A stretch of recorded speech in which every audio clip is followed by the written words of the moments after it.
Kiwedde President Kyagulanyi Ssentamu Mitembo entungamo amaze okumenya likodi. Ani abadde agina? Dr. Kano Kizza Besigye. Kakati ngenda kuwa ebyama statistics kiwedde wabula soka olabe katono nnyo ebibaddeyo.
Kakati nno ebyama katukole botti katono nnyo nkomewo tusimbule.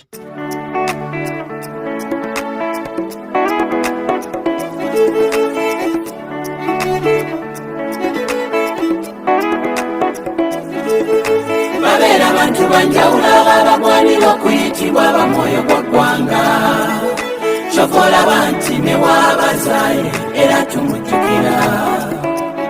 Kyamazima abagwana na ssaala buli omu mu ngeri kale nnungi. Bwe kiba kisoboka Mukama n'abasasira ebibasobako ye n'abisangula n'abateeka mu kitabo ky'abatukuvu.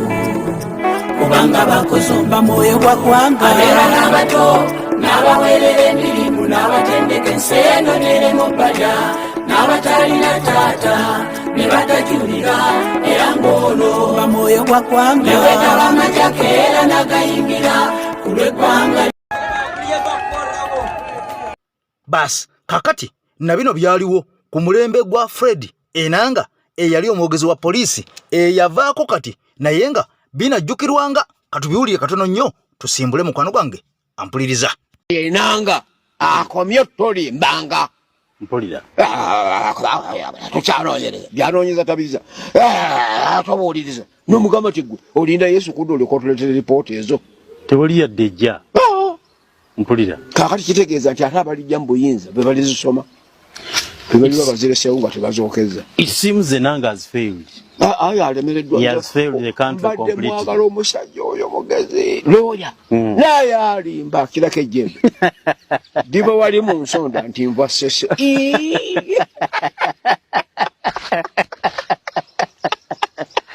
Kakati nno ngomaze okubeera nga oli ebigambo ebyo ampuliriza. Nze Eke Master mabega wa Muzindaalo tumaze okubeera nga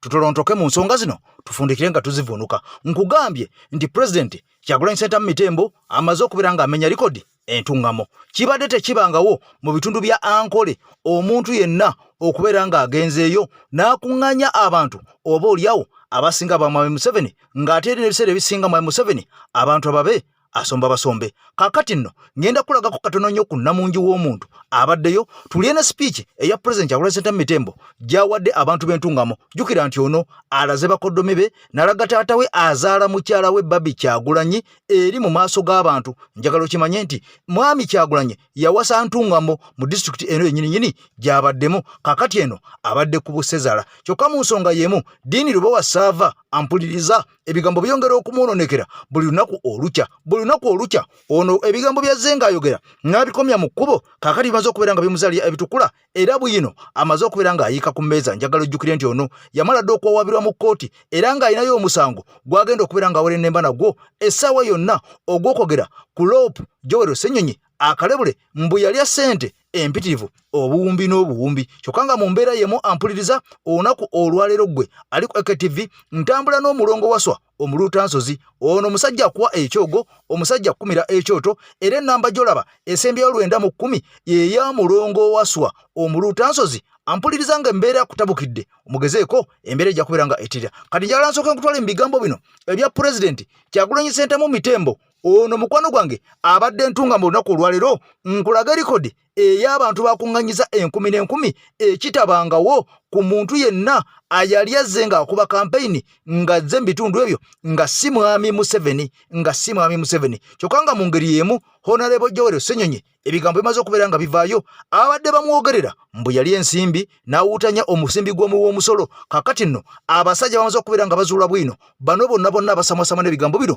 baasasulwa dda era obukadde obusukka mu 30 bwe bwakasaasaanyizibwa ku intaneti okubeera nga batattana erinnya erya Honorable Joel Ssenyonyi ono nga yadda mu bigere bya Mathias Mpuuga ow'ebitaano kakati nno abadde yasirika ye nga ye naye kimususseeko n'atandika okubeera nga ebigambo bino bannamawulire babimbuuza nga biddamu bulungi nnyo era ogenda kubeera nga obiwulira ampuliriza olunaku olwaleero kyokka Honorable Tamaguzi naye azze nettu ogenda kubeera nga byonna obifuna mu koolwaleero nkugambe tusooka vidiyo ogimpere ekigalo ompya nkusaba osooka osubscribinge ku mukutu gwaffe ogw'enkyukakyuka gwa muntu wa wansi AKTV Media Uganda kansoka nkutwali wa President Kyagulanyi Ssentamu Mitembo ono ndabe ku speech gyawadde bannayuganda mu lulimi olunyankole era ono nalaga taata wa mukyala we Babi Itungo Kyagulanyi ensi mulabe nawe mulabeko kakati bwe tuvaawo tutolontoke mu waka olwaleero ekiva e Namibia kisumba kinegula ekiva e Namibia abataka ampuliriza ebigambo si birungi batuyana zikala kubanga bano bagenda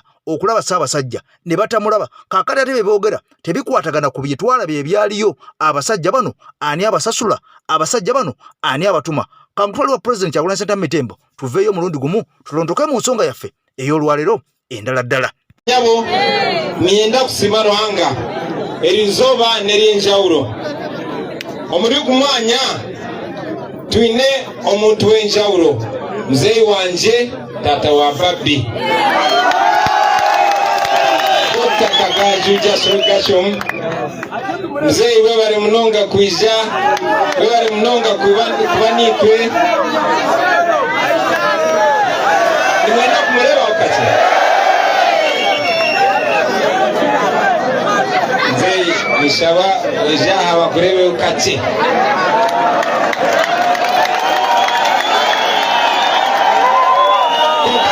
kukama n'omuntu mukuru munonga kawe kajambo konka zeni shabo batere kajambo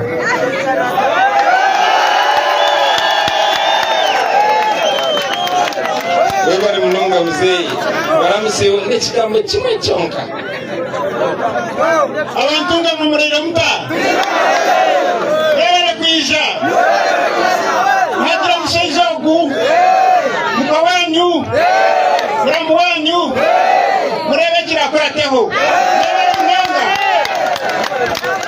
webale munonga muzeeyi mumwomuga omuhanda muzeeyi webale kunkunda kandi webale kunyesiga n'omwana wawe Manzi nanye muzeeyi ninyenda kuraganisa omu maaso g'abantu bantunga mubona tinkubaasa kushwaza nza kora kyona kiri ndi kubaasa okuteesa ekitinisa omu nsi yona abantu bantungamo nyina obubaka nyina obutumwa okuruga wa Babi yanjira ngu mbagambire ngu mwebale munonga okumukundira ekyojo kye mwebale munonga yagira ngu mbagambire ngu nabakunda munonga kandi nanye nk'omuntu nyenda kubasiima mwebale munonga kutukyakika mwebale kutwakira n'amaani erizooba mwebale munonga nyowe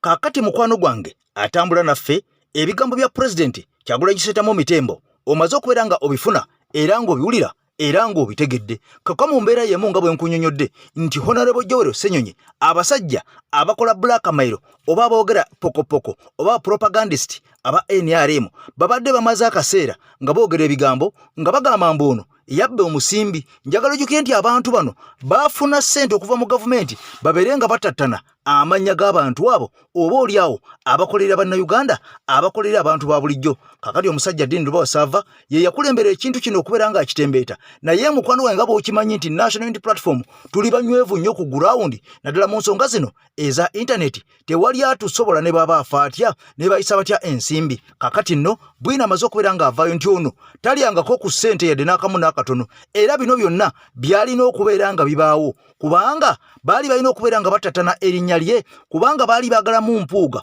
gwe baakolanga naye era nga ssente ye alyanga bw'ayagala olwo ono n'atuukiriza ebisuubizo byabwe oba ebigendererwa byabwe aba NRM n'aziyiza mu kamooli n'abeera nga yirira ssente olwo ebiruma abantu n'abisuula mu kasero era ono essaawa zino alinnya mu kimu nabali abasajja ate abanyigiriza abantu kyokka ng'ono agamba ye wa National Unity Platform era awakanya Mwami Museveni okubeera nga mukwano gwange ali mu ntebe eyo kakati ate gwawakanya omusajja ono ate gwakolera kakati ebigambo ne bibeeraawo olwo Ssenyonyi bwe yajja Honorable ow'ekitiibwa ennyo ampuliriza abasajja ne batandika okubeera nga bayisa omusimbi era ng'omusimbi guno gutambulidde nnyo mu babaka aba National Unity Platform era nga bano ate be basasanya omusimbi guno ku intaneti okulaba ng'omusajja mbu basuula erinnya lye n'okubeera nga bamunafuya kyokka ampuliriza bino byonna wadde bigenda mu maaso bwino amaze okubeera nga azuuka nti Honorable Joel Ssenyonyi ensimbi taziryangako wabula bano balina okubeera nga bakola kino era singa tebakikoze abantu abamu babadde bajja kulowooza nti Honorable Joel Ssenyonyi akolera abasajja bano kubanga omuntu abakolera bano tebamukuba kaakati omuntu oyo atabakolera gwe bakuba ennyo ne balaga nga bwali omubbi nga bwali omukenuzi nga bwali omuli w'enguzi kaakati era bino byonna tubisuubire ne ku President Kyagulanyi Ssentamu Tembo essaawa yonna bano ba propagandists balina okubeera nga babireeta njagala osooka onneegatteko tugende mu nsonga eno eya Honorable Joel Ssenyonyi ogiwulire bulungi nnyo ate nja kwongera ne maaso awo omusajja Dini Lwasaava nga abasajja bamuyisaamu eggaali n'okubeera nga bamuzaayo ku ssomero ne bamuteeka ku lubaawo okumusomesa. Joel Ssenyonyi mbadde naatera okubuusabuusa nga ndaba abasajja tebakulwana nga ngamba Joel Ssenyonyi abasajja abali bubi naye nga tebamulwana ne kati awo ndi mugumu ntegedde nti oli ku kituufu mukama wange kasita olaba nga abasajja b'NRM tebakulwana tumanyirawo nti oli ku sayidi yaabwe bakolera kuba mpuga baali tebamulwana baali bamuwagira buwagizi nga bamudifendinga era nga baagala abeerewo naye kasita naabye nga batandise okulwana Joel Ssenyonyi nagambiddewo musajja wange NRM mpuga Anita Joel Ssenyonyi muwulire omunnyu gwalya mumuwulire obukaawu yo Joel Ssenyonyi abalimu nga ntunuka mwaye sente ku internet mukonjere kyegeera naye temusobola kukola propaganda kuba temuli bagezi. Joel ogenda maaso n'okulabisa embizi z'NRM n'abalyako bonna baye sente ku internet ne bawawa buno ovuuka obutagala kukola obeera ku neno nga busabiriza ovukavuka basuulasulya ebigumbagumba emmembebembe babuwadde ono sente simabugambe kati bamusa okukuba Joel Ssenyonyi mu amasiikini tinno kakati nno mwenna mujjukira gye buvuddeko wiiki ng'emu n'ekitundu emabega ku wiikisi 2 abasajja bamanyiddwa nga abataka bano baayolekera eggwanga erya Namibia era ng'ekyabatwala mu Namibia kwali kugenda kulambula Ssaabasajja Kabaka n'okubeera nga bakomawo babuulire abazzukulu nti Ssaabasajja Kabaka embeera gy'alimu eri ABCD wabula amawulire agavaayo mwenna mwagalaba gano nga galaga nti bano baalemesebwa okulaba omuteregga era nga bano baweebwa obukwakkulizo ne babagamba basooke bakuba essimu e Kampala Katikkiro Charles Peter Mayiga asooka bawe olukusa olugenda okubeera nga balaba Ssaabasajja Kabaka era bano babasaba basooke balabe ambasada ow'eggwanga erya Namibia ate ng'ono asangibwa mu ggwanga erya South Africa bw'abawa olukusa olubajja balaga Ssaabasajja Kabaka. Njagala jjukira nti nakulaga ebifaananyi abasajja bano nga bali eyo mu ddungu bali ku mmotoka enjeru obulungi nga bali mu kwekuba serefi nga batugamba nti poliisi ebakutte era bano ne bategeeza nti baali babulawo Kinnyana Mpindi nga n'eddwaliro omujjanjabiro Ssaabasajja Kabaka mbu baali balirengerako mbu kakati poliisi awo yabateegera ne balemesa okubeera nga batuukira ewali Ssaabasajja Kabaka okumulabako era bano baatikkibwa ku nnyonyi ne bakomawo wabula olunaku lwe baakomawo bano kigamba nti baagaana okwogera ne bannamawulire mbu olw'ensonga ezaabwe nga bo ng'abantu ne bagaba bajja kufuna akadde bayite bannamawulire gye bungedde olunaku olwaleero bano nga bamaze okubeera nga boogerako eri bannamawulire wabula ekimaze enviiri ku mutwe n'okubeera nga kitumulako ebyewungula bannayuganda bonna okwewuunya abasajja bano abatalaba Ssaabasajja Kabaka bavudde ne boogera ebigambo nga bakakasa nti Ssaabasajja Kabaka ali mu ggwanga lya Namibia kyokka nga bano batukakasa nti tebaamulabako era batukakasiza nti Ssaabasajja Kabaka e Namibia gyali mbu mulamu katerbule mulamu nnyo era essaawa yonna agenda kubeera nga akomawo wabula bino byonna okubeera nga babyogera eggwanga erya Namibia lyamaze kubeera nga liyisa kiwandiiko nga ligamba terigenda kuddamu kwongera Kabaka visa kubanga visa yaabwe emala ennaku 9 era ono tebagenda mwongera visa n'ekyokubiri nti ono abasajja Abaganda bagenda ku embassy ya Namibia mu ggwanga erya Bungereza ne beekalakasiza eyo kyokka nga Namibia bino mbu tebyagala kakati nno Namibia neegamba mutwale omuntu wammwe oba mumuzza waka oba mumuzza Germany muzzeeyo naye tugenda kubeera nga tumwongera visa kakati bano abasajja baade baafuuka kyesirikire nga tebavangayo kunyega nsonga yonna bwe bawulidde nti Ssaabasajja Kabaka bamumye visa kakati lwe kwe kuvaayo kwe kutegeeza ensi nti Ssaabasajja Kabaka gy'ali Namibia ali bulungi nnyo era essaawa yonna akomawo bibino bifune ate nkwongere mu Diini Lubowa Sava Ssaabasajja Namibia twakakasa nti akola ki gyali ebyo oluvannyuma nga bimuwulidde naffe byatugwa nkoto tetuyinza byogerako olugendo lwe Namibia tugenda kudda tubanyumize naye kye tumanyi era kye twajjayo ndi Ssaabasajja Kabaka gyali ekyo twakimanya Ssaabasajja Kabaka ali luddawa Namibia era tumanyi nti essaawa yonna Ssaabasajja Kabaka ajja kulabika eri Obuganda naye tulina okwebuuza kungi tetwagala kubagamba kintu nga tetukwataganye na buli akwatibwako ensonga eno nga bwe tubayisa olwaleero tujja kubayita n'omulundi omulala si wala okuva kakati mubeere bagumiikiriza katono tujja kubayita ani ayinza okugoba Ssaabasajja Kabaka tekisoboka tekisoboka bwe kibaayo yinza kubeera nsonga ndala ffe nga abataka abaali e Namibia twamanya nti Ssaabasajja Kabaka e Namibia akola ki gyali waba ekiteeso eky'olukiiko lw'abataka abataka okugenda e Namibia kyayita mu lukiiko lwaki lw'abataka kiwandiike ne miniti osobola okugifuna ekyo tekiriiko kubuuza abataka bayinza okuba tebagobera mitendera naye twali tulina eddembe ery'okutambula era twatambula era netukola ki netutuuka twakomawo ku kisaawe nga twakomawo nga bwe twagenda kwali kusalawo kwaffe omanyi yes omutaka gwolaba wano Kyaddondo wano waliwo abantu babiri waliwo nze Mbuga Eramula ate waliwo naani ne Kyaddondo yakabeerayo emyaka 8 ate nze nakabeera emyaka nga 5 n'ekintu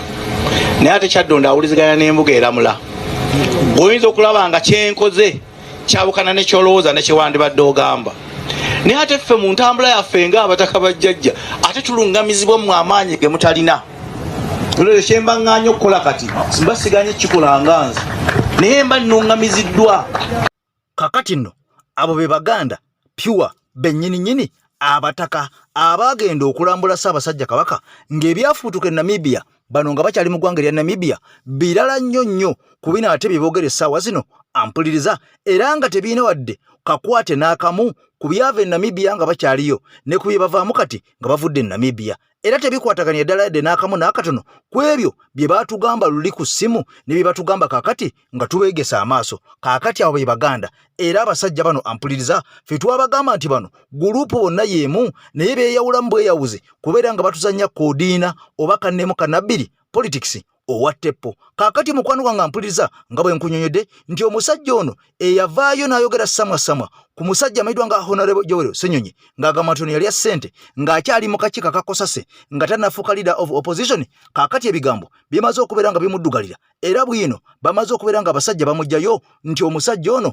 abadde asiba busibi kiwaani tabeerangako munnamawulire yali professional ono mukwano gwange ampuliriza agoba wali ssente alinga nsenene ya musana omusajja agamba nti ono amawulire mangi nnyo gazze ng'aleeta wabula nga gakomya mu kkubo kasaba mutemera ettooke ne bamuwa ssente ono ng'abivaamu ng'akomaawo kakati ng'apambana na kirala era kakati mu ngeri y'emu omusajja alabudde n'agamba mulindeeko ono agenda kuvaayo ogera essamwasamwa w'ebigambo ne ku pulezidenti waffe Kyagulanyi Ssentamu Mitembo ono asamwe mbu naye yali ya ssente kwe kujjayo mbu omusango gwe yali atutte mu kkooti okwawabira Electoral Commission nga Mwami Museveni bwe yali abbye obululu. Omusajja agamba nti bano bazimbye ebiboozi era mwenna mujjukira omusajja eyali akola ne Ddiini Lubowa Ssaava n'avaayo n'akakasa ensi eno nti omusajja amawulire asiba kiwaani, talina mawulire matuufu, wabula ye agenda n'atiisatiisa abantu n'abagamba bw'otampa ssente ngenda kwabya, bwe bamuwa ssente ng'asirika. Kaakati omusajja oli kyeyava ayawukana naye n'agati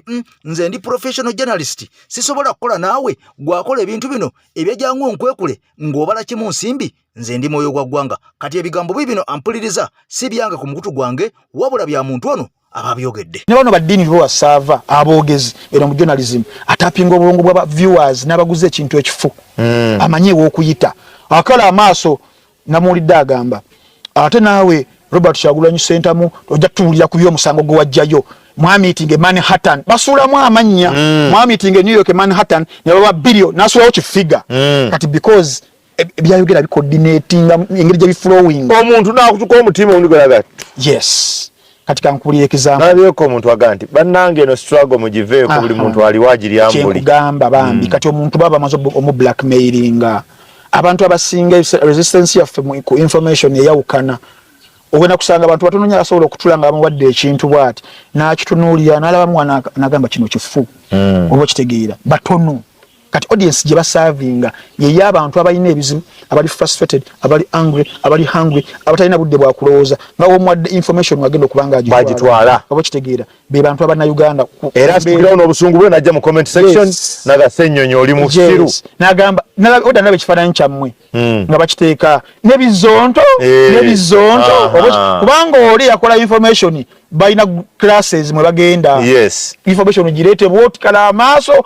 yogerera mu donation bweti 14 mbps okitegeera katika nku example za muganda waffe Ddiini Lubowa Ssaava ne blackmail zimulakidde nga ekibuzo ekyebuzibwa gwe naina ali eyo ng'owuliriza omusajja ono ng'ate amaaso ng'akala oyinza okuba omulabyo gusooka naye watu wabadde akalira mu bantu abalala naye nga alimba awaayiriza naye nga tokifaako kubanga baliko bali distant wakifaako kati ku kino ali bukola exactly the same thing kati gwe omuntu ategeera alowooza ogamba is this man credible enough okunguza kino okitegeera he isn't one omusango gwa Kasami retired Captain John Kasami omusajja Ddiini Lubowa Ssaava yatulanga mu kamera what n'akala amaaso bibino byayogeranga wammanga ku Kasami retired yagamba retired Captain John Kasami yayingiza abaana abawala lesbianism abaana abalenzi homosexuality yatta mada one of the employees mujambo bye era nga yamutta n'omuyimbi Irene Nambiru n'agamba omuyimbi Edrisa Musuza Kenzo ne foundation ye yali y'omupiira Big Talent oba Academy wa foundation bayingizanga abaana ebikolwa biri ebyekikukujju okitegeera inti yayinanga emundu ezitali mu mateeka bisimanyi ya hijacking ennyonyi ya gavumenti yakola all forms of accusations ku musajja omuzeeyi oyo Kasami naye nga story yali etya because yamaliriza akwatiddwa Ddiini bamukwata ku bya Kasami 2 mpaka kitali bamujja mu mikwesese gya mmese nga yeekwese Captain Kasami yali musajja ndoza mujjukira music industry agiyingidde alina band gyagize bali Nambiru webeto bulamu bwe ng'olaba Bukenya vice president awala sajja abakola sente zaabwe nga baatuuka ne bagaa katulye buli sente as part of social life ne Kasami watu bwe yali so lumwategeka akabaga Kasami waliwo abawala bali babiri nga womanyi munyedde mukoze mutya basking bagende kufuka mugenda okufuka bayita ku kisenge kya Kasami nga kiggule bagenda mu draw bajjamu omutwalo gumu n'ekitundu ogwa $. We bagujjamu ne bayitamu ne bagwambala so Kasami n'akitegeera nti bali bakikoze n'abafuna n'abatwala okubasiba boogere sente gye ziri sabawala abo kye bakola ne bakonaivinga ne Ddiini Lubowa Ssaava kati Ddiini kyasooka kubanga akola ng'omuntu amanyi omulimu gwe osooka kukubira oli ninadde ku meza yange naddala ng'omanyi reputation gy'alina eri public era namugamba mbu nti njagala obukadde 10 mu nfo ensonga ezo nzizikize oli nagamba ozikiza za nze nino omusango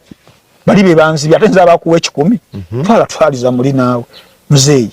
niko si ayino omusango bali bamubbi kakati bagano kumwa sende na resortinga ku chano yeyo buli lunaku weruti okitegeera nanga agamba muzeyi yoyo ayina hostel tajogera linnya jakolera obubaga nayita abawala wayita abawala bamugamba jangu ne munno na recordinga nga bekola ebintu webityo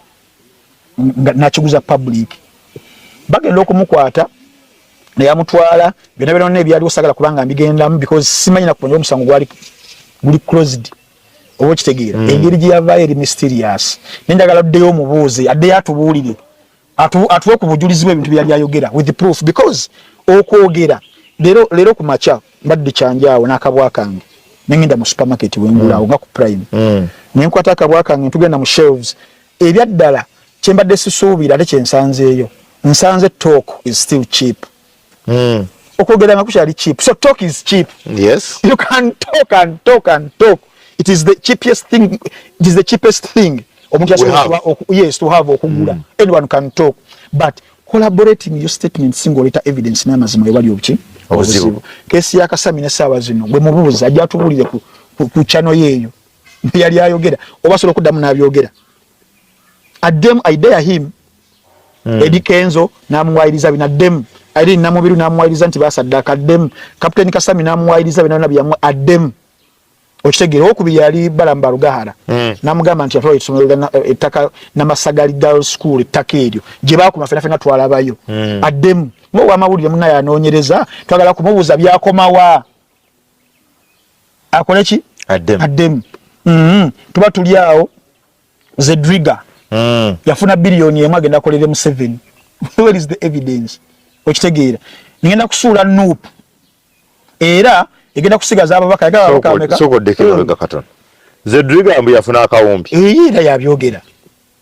agenda akolere mu sera kimu afunira akawumbi nga twakava mu kalulu nga akyaliwo nali kyekyebuzibwa ate nga tukakasa nti akawumbi akafuna era agenda kubanga akola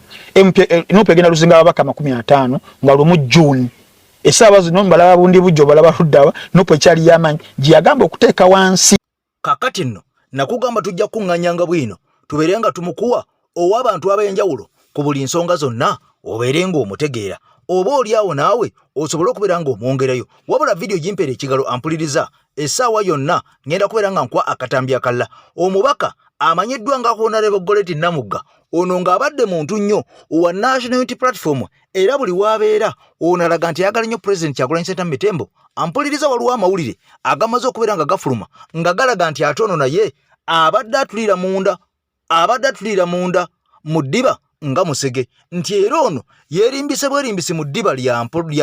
ndiga naye mbu musege oguwedde emirimu omusajja aleese bwino n'akakasa nti Honorable Goretti Namugga ow'emawugola akiikirira abantu b'emawugola yavayo n'akakasa n'agamba tasobola kubeera ng'alwanyisa omwana w'omulaalo bannaffe twagala okwebuusa omwana w'omulaalo yaani era ono n'avayo n'ategeeza abantu mbu President Kyagulanyi Ssentamu Tembo tannatuusa kubeera nga afuga Uganda mbu obusobozi tannabakubeera nga abufuna kyokka nga ekisinga okubeera nga kikwewunyisa ono mwami Kyagulanyi ye yaleeta omukyalo ono ku kaadi ya National Unity Platform mu paaliyamenti kakati bantu bonna bwe baatuuka mu paaliyamenti ne bafuna akasente ne badda wansi wa mpuuga ne balandika okubeera nga balwana omusajja era amawulire galaga nti ono naye bw'ataavayo n'abeera nga yeegendeza n'okubeera nga adda mu bigambo bino ebimwogerwako yandifundikiranga naye tiketi eya Nuupu mmane ya ne Emye njagala okimanyi nti President Kyagulanyi Ssentamu Tembo abantu bano bonna ajja abalaba naye abasakasiriso kubanga akimanyi nti omukadde akwasiza ku mmere ye kati njagala nkuteremu akatambi k'omukyalo ono ampuliriza nange enviri zinvudde ku mutwe era neewuunyiza nnyo okuwulira ng'omukyalo ono Honorable Goretti Namugga yayogerwako ebigambo bino yandibadde omuntu omulala omukyalo ono nga ayeewo nnyo omubiri ku lwa bannayuganda ayeewo nnyo omubiri ku lwa bannamawugola kakati ate ebigambo nga bino ampuliriza nange ebinkanze era ne neebuuza kisoboka kityo okubanga bituufu era mu mutima gwange nkyayinamu akafo akagamba nti ebigambo bino singa wakiri bibeera nga si bituufu kubanga omukyalo ono alaze nnyo nti akolera abantu naye bwe kibanga ddala ebigambo bino yabyogera sibiina wabula nnyina omuntu abyogedde gwe njagala owulirize tweyongereyo. Namugga His Excellency Kyagulanyi ne Secretariat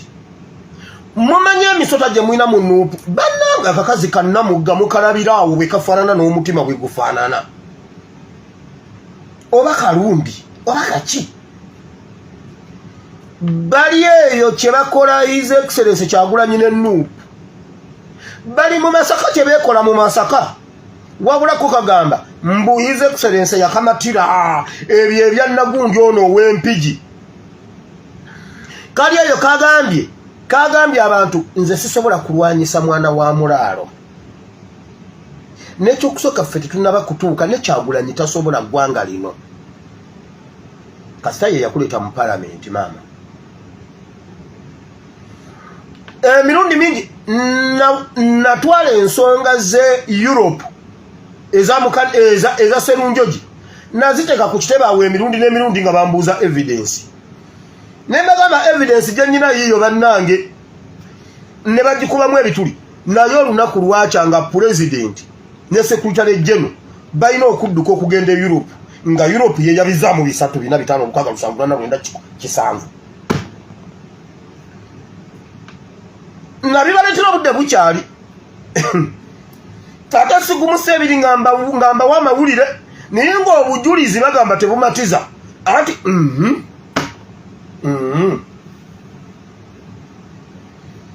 namugga ekirala mmwe naba online warriors naddala ab'e Uganda abantu bajja ne babawa information bwe bakuwa information ku mubaka wa Nuupu kubanga aba Nuupu ffe tusinga okuba ba foot soldiers online mwe musinga mu NRM by the way ndowooza ndiyo omwe wa NRM sinze kali yategeera mu NRM olowooza bali NRM basiru mu NRM ndi professor by the way naye mweni yupi maama bwe baba boogera siteesa naye mu NRM soogera ne baddamu kigambo kataani addamu awo muwozi nze njogera nze ne banziramu mu NRM naye bwetuuka mu NUPC yogera sigolola na mukono bagazi beerere naye wulira ba online warriors ab'omu Uganda abantu bajja ne babawa information omuntu nakuwa information ku muntu ku mubaka wa Nuupu olumala ogikuwa oba kuwadde nga yamulikodinze oba yamukubye bifaananyi oba yamukute video ne mukwata video ne nonoonye ennamba y'omubaka n'omukubira n'omugamba nti nkwabya omubaka n'akuwa omusimbi mutandise okutunda integrity yammwe mbamanyi naye nsirise ne mudda mugamba munnange oyo mukatuli kye munnange waliwo gwe baawa information ya Namugga n'ogituulira ng'eriko ne audios nga ziri eza Nambooze ow'empigi ne mubituulira ne mubizaayo Namugga n'akubalira omusimbi ne muteeka obulamu bw'abaana mu matigga kyova olaba nze nkolagana mwe sinaba kwogerako muntu linnya temundetera wano bizibu si map media mumuleke si map media mutandise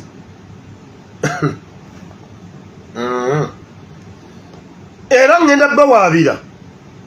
ngenda teekayo information eyo ku kitebe weewaawo abantu muteeka obulamu bwabwe mu matigga juzi Nambooze yagamba balina emmundu awo nawo ngenda kujjawo kansimbe wakati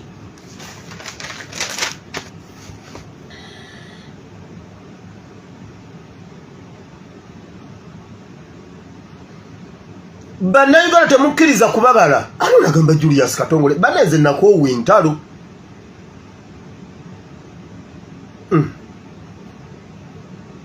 nakoowa entalo sina gwe njogedde kakati nno ebigambo ebyo bya Honorable Goreti Namugga ampuliriza naawe osobola okutuulamu n'okuba ttooki n'ofumiitiriza ebigambo ebyo nga bw'obiwulidde kubanga nze byankanze neewuunyiza nnyo yandibaddeko omuntu omulala ebigambo bino bwe bibanga bituufu naye bw'abanga ddala kituufu ampuliriza kitegeeza nti ensolima ziba zikyali mpitirivu nnyo mu kibiina kyaffe era pulezidenti alina okubeera ng'akosa eriiso ejogi ennyo ku mulundi guno okubeera ng'alonda ani gwagenda okubeera ng'akwasa kadi yaffe kubanga abantu abasinga ampuliriza bonna beerowoozaako bokka oba oliawo kitono nnyo kye balowooleza abantu kyokka nga mu mbeera y'emu paaliyamenti y'eggwanga Uganda y'emu ku paaliyamenti ku nsi kuno ezisinga okubaamu ababaka abangi ennyo kyokka yeesinga okubaamu ababaka abasinga okuba ab'ekiwoggwe era mu nsi yonna abangi ennyo wabula nga era Uganda y'emu ku nsi ezisinga okubeera ezirina population oba oliawo ekiikiriddwa ababaka nga buli muntu ababaka bano nga bakiikirira abantu batono nnyo kubanga ojja kulaba nga disitulikiti ezimu zirimu abantu tebawera na 300,000 naye ng'ekisinga okubeera nga kikwewunyisa zirimu ababaka abasoba mu 4 kakati n'eggwanga erya India lirimu abantu nga biliyoni namba ne miliyoni 14 naye ababaka beririna ampuliriza ebigambo genda kubeera nga obiwulya byonna omusajja abireese n'abirireetinga ku gavumenti yaffe ku paaliyamenti yaffe naye bimala amaanyi n'abiteeka ku basajja bampuuga ku basajja bano abali mu paaliyamenti n'ageraganya ku gavumenti eya Mwami Museveni ebintu bimala amaanyi sigenda kubeera nga nsukkawo nnyo wano kankuteremu akatambi k'omusajja ono ng'atusunsulira engeri paaliyamenti ya Uganda gyerina okubeera nga ebeeramu okugeraageranya ku paaliyamenti ez'amawanga amalala mujjukira Kayindo Otafiira Generaali yavaayo n'akakasa nti Uganda erina paaliyamenti nene nnyo esinga eya Bungereza ababaka abangi n'agamba nti kyokka butudda mu ekonomi mu byenfuna Bungereza ekubisa Uganda emirundi egisoba mu 10 mu byenfuna ono n'agamba nti kyannaku nnyo okuba n'ababaka abangi nga tebatuyamba Ssaabasajja Kabaka Wangaale kankulekeremu akatambi kano tukwatagane olunaku lwa nkya nze nvuddewo I sign out for now bye bye peace. Ensi ya India eyina abantu akawumbi akamu obukadde 446 bayina ababaka ba paaliyamenti 543. Uganda eyina abantu obukadde 46 eyina ababaka 556. Ebyo ab'ebitiibwa temusobola kubiraba ne mubyogerako ne mbiteesako nti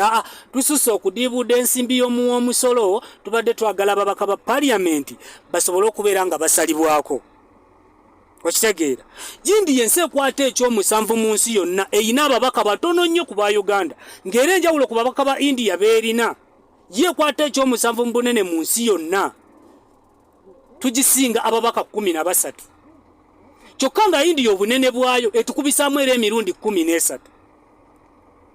India ng'ensi eyina square kilometers obukadde 3,28,768. Uganda erina square kilometers 2,438.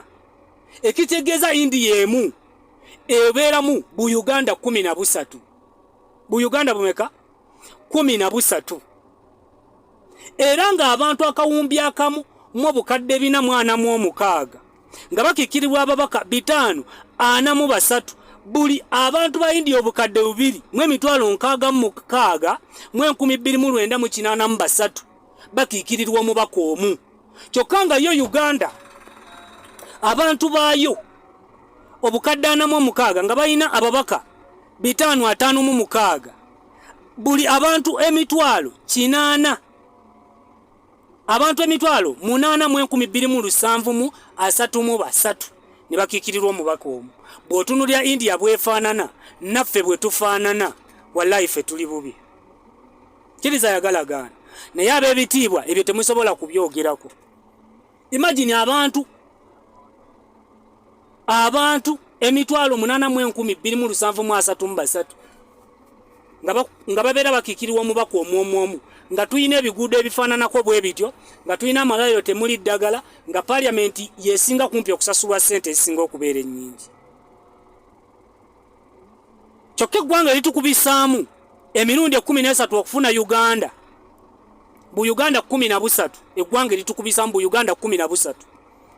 Be baveeyo mu ba investors ne tubawa ne tax holiday bajje bakolere muno nga tebasasula. Wano twakola enkole eyaffe mu Buganda ne Uganda muntegera yaffe fa abamu abamanyi ebyofuzi abantu babiri wane waffe tebasobya. Ssaabasajja Kabaka wa Buganda Ronald Muwenda Mutebi tasobya ne His Excellency Kyagulanyi Ssentamu mutasobya era kyova olaba abaali bamwepampalikako mu Arua kyabookya kano kabonera akalaga nti